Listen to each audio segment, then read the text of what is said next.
In this video, we're going to create another form where we're going to be learning some other types of inputs. So far, we have covered the text input, the password input, and also the submit input. So now we're going to create another form where we're going to be exploring some other types of inputs. So this form is going to be a checkout form. So we're going to create a form where the user is going to be required to input their address, for example, postcode, city. Also, they will choose a shipping method and a payments method for the checkout. So we're going to start our form from scratch, okay, so that we can practice the syntax. And we're going to go ahead now and start our form. So the tag again for form is form, okay, and inside the tags we're going to have our different inputs. So first of all, we're going to need the user to input their address. So for that, we're going to have an input, okay, of type text, right? So we're going to give it a name, address, and also an ID to link it to the label of address. We can have a placeholder,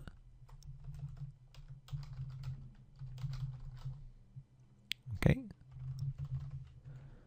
and let's have address there with capital A.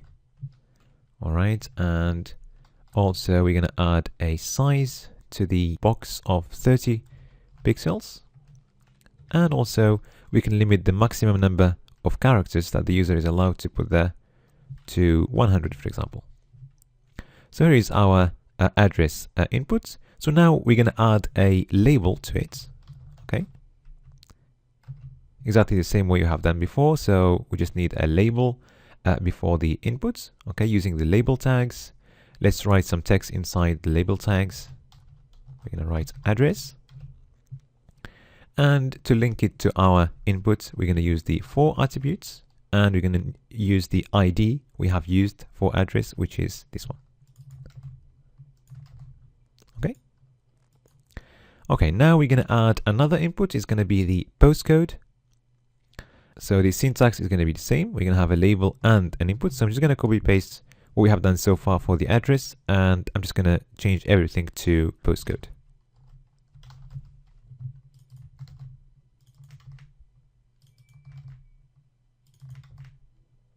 Placeholder with capital P though. Okay, so you would have noticed before that the inputs, they are inline elements. Okay, so we don't have a line break at the beginning of the inputs. So to add a line break, we can just use the br tag. Okay, and now you can see we've got a line break in there. And let me just change this to postcode.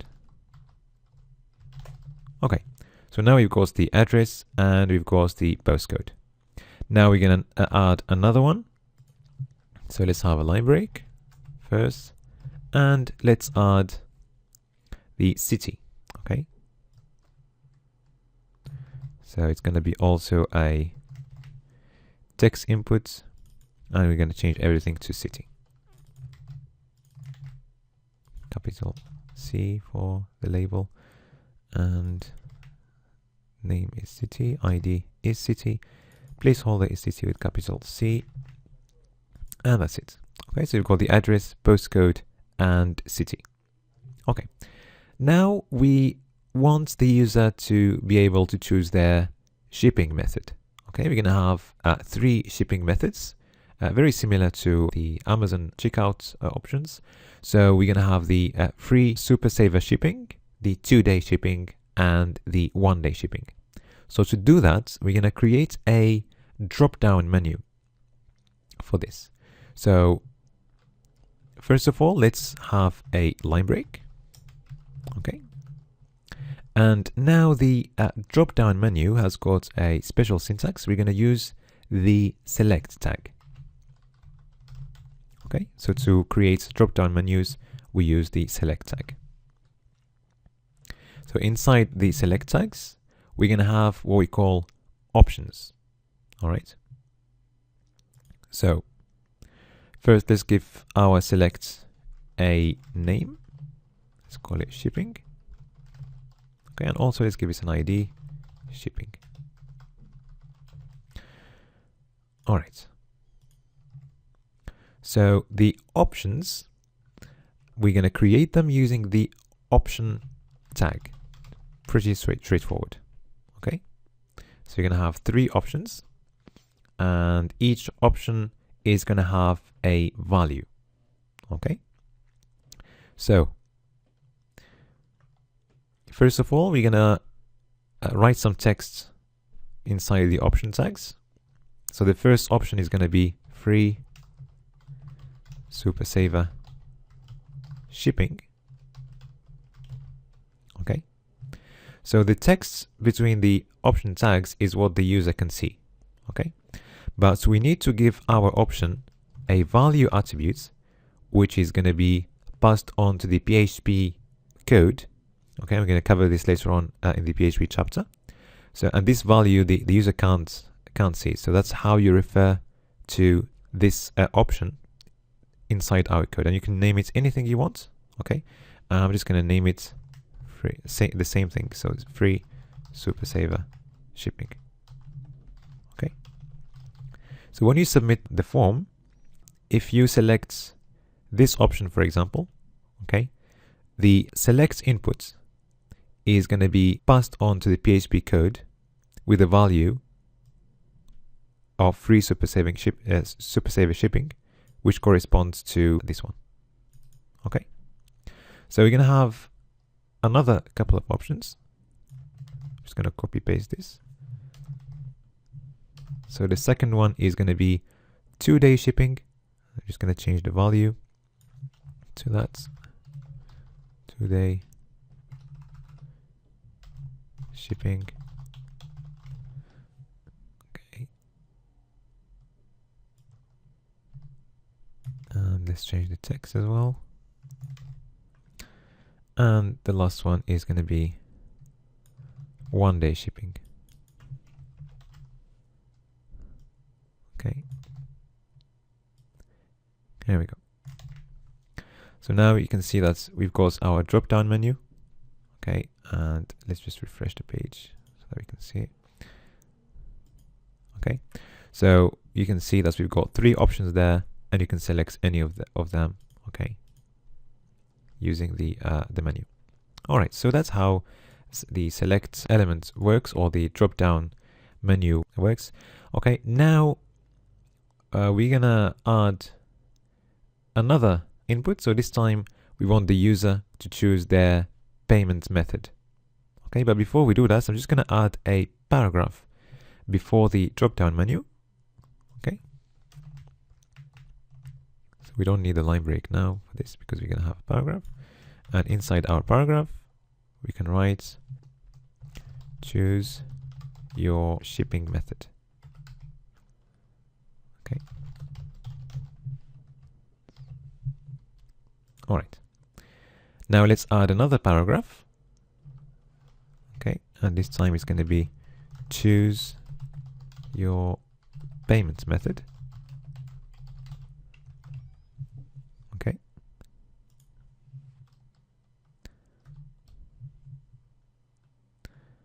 All right. Okay, so this time we are going to create inputs using radio buttons. I'm going to explain later why we call this kind of input, or this type of input, a radio. Okay, but for now, let's create our different options. So the syntax is still input. Okay, and this time the type is radio. Okay, so we're going to give it a name, payments, for example. Okay, and each radio button is going to have a value. Oh, so again, this value is going to be what is passed on to the PHP code. So the value for the first one is going to be PayPal. Okay, and so regarding the text that the user is going to see, we're going to create that inside a label. Okay, so what I'm going to do, I'm going to put my inputs inside a label. So I'm just going to copy that, and then I'm going to create a label. All right. And inside the label, I'm going to paste my radio input. And just before the input and after the open tag, I'm going to write some text there that the user can see, and I'm going to write PayPal. All right. So this is a radio input, okay, that the user can select. Okay. So it's a bit similar to the drop-down menu, okay, because you can select only one option. So we're going to create a couple of other options that the user can select from. So I'm just going to copy paste the same code twice, okay. And the second one is going to be debit card, okay. And so the type is radio, name is payment. So just notice that the name of all the radio inputs are going to be the same, okay, and it's going to be payment. But the value is going to change from one to another, okay. And for this one, we're going to write debit card.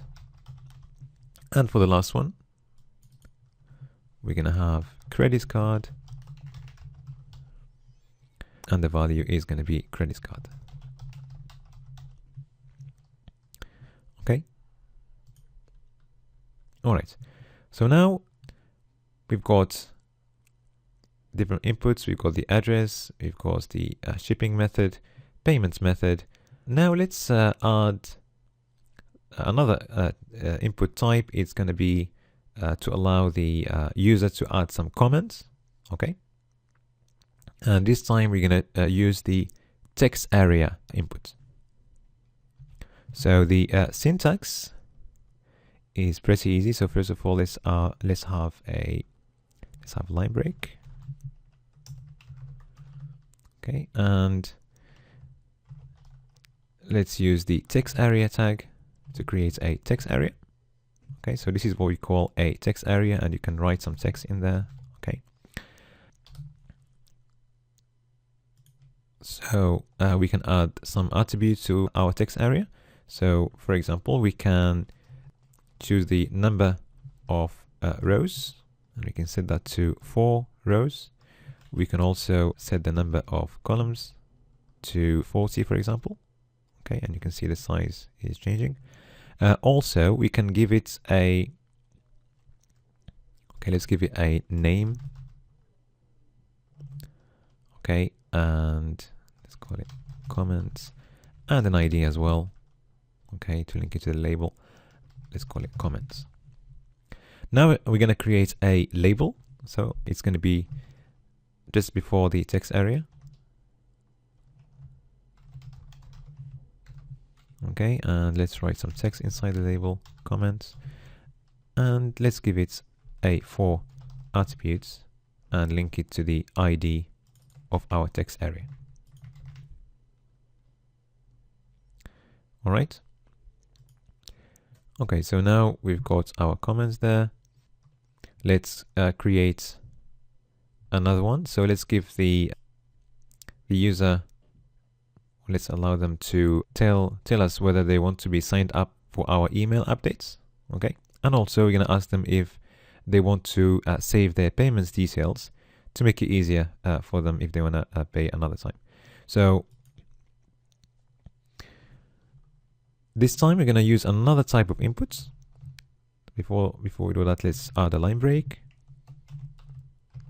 Okay. Okay. So now we're going to use checkboxes. Okay. So checkboxes, they are different from radio buttons because you can select as many as you want. Okay. Although radio buttons, you can select only one button. And just before we go to the checkboxes, I'm just going to explain the etymology behind radio buttons. So if you ever come across the old radios, you would have noticed that these old radios, they had a set of buttons, and each button was for a specific radio station.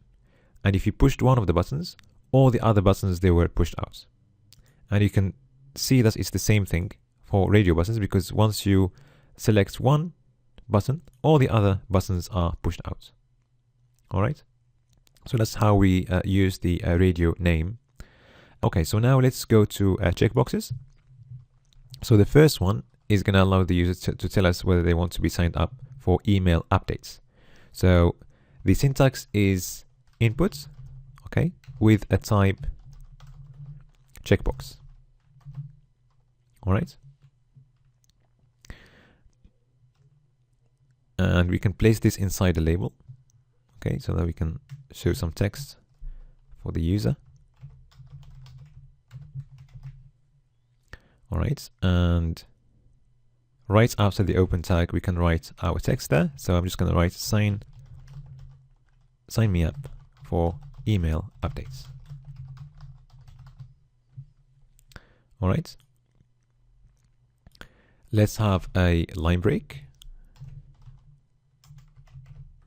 and add another checkbox. I'm just going to copy paste the same code and then change the code. So this time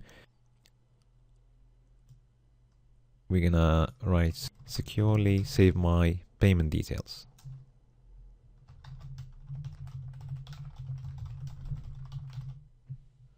Okay. All right.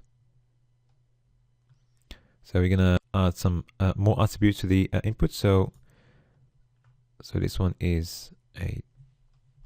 So you've got the type there, and let's add a name. Okay. Let's call this, for example, email updates. Okay. Let's add a name to this one as well. And this one, let's call it save payment, for example.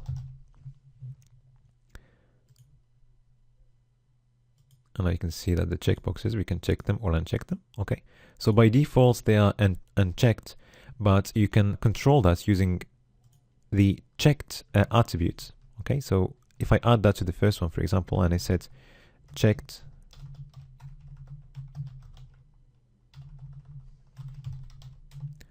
okay, so if you want the checkbox to be checked by default, then you just need to set check to checked. Okay. Now you will see that if you refresh the page, the first one is checked. Okay. And also you can set it to unchecked, but anyway, by default they are unchecked. So we can set them both to checked if you want to. Okay, and now if refresh the page, we can see that both of them are checked by default. Okay, and finally, to finish our form, we're gonna add a submit button. So again, the syntax is input and the type is submit. Okay, and by default, the text is going to be submit. Let me just add a line break before that. Okay, so by default, as we have seen earlier, the text inside the button is going to be submit, but you can change it by adding a value attribute, and you can set it to whatever you want. We can still keep it the same, submit. Okay, so we have covered different types of inputs, and we have finished now our checkout form. We're going to cover forms in detail when we go to the PHP chapter of this course, and we will see how forms work, how they are submitted, and so on. Okay.